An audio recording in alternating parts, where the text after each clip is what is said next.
শিশুকে বাড়তি খাবার খাওয়ানো শুরু করার জন্য বেশ কিছু নিয়ম মেনে চলতে হয়। যেমন শিশুর বাড়তি খাবার অবশ্যই ঘরে তৈরি হতে হবে। বাইরের কোনো খাবার শিশুকে দেওয়া যাবে না। আপনার শিশুকে কতটা পরিমাণে খাওয়াবেন, কত ঘন ঘন খাওয়াবেন, খাবারের ঘনত্ব কেমন হবে জানার জন্য সম্পূর্ণ ভিডিওটি দেখুন। তার আগে আমাদের চ্যানেলে সাবস্ক্রাইব করতে ভুলবেন না। কোনো প্রশ্ন থাকলে তা কমেন্টে জানাতে পারেন। শিশুকে কতটা পরিমাণে খাওয়াবেন?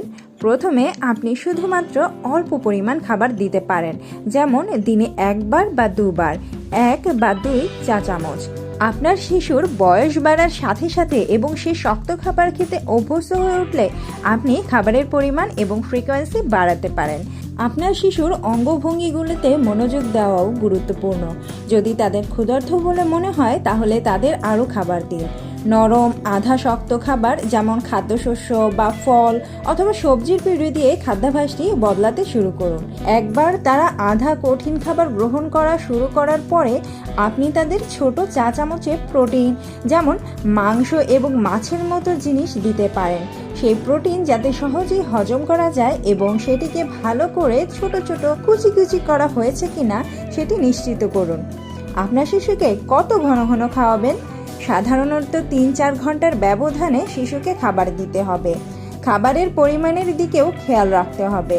শিশুদের পাকস্থলী অনেক ছোট থাকে। সাধারণত প্রতিটি খাবারের পরিমাণ 100 থেকে 120 মিলিগ্রামের মধ্যে রাখলে ভালো হয়।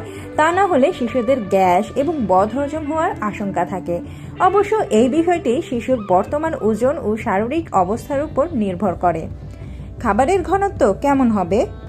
6 মাস বয়সের পর শিশুর খাবারের ঘনত্ব পাতলা রাখতে হবে, তবে এমন পাতলা নয় যে পানির মতো পড়ে যায়। বেশি নরম করা যাবে না, যেন খেতে অসুবিধে হয়। আবার শক্ত থকথকে খাবারও দেওয়া যাবে না, এতে গিলতে সমস্যা হবে। ধীরে ধীরে ঘনত্ব বাড়াতে হবে।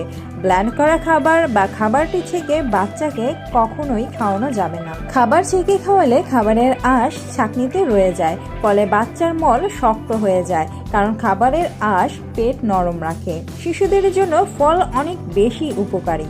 সাধারণত পাকা কলা, পাকা আম, আপেলের পিউরি, নাশপাতির পিউরি, কমলার রস ইত্যাদি দেয়া যেতে পারে। একসঙ্গে সব ধরনের ফল বা খাবার কখনোই শিশুকে খাওয়ানো যাবে না।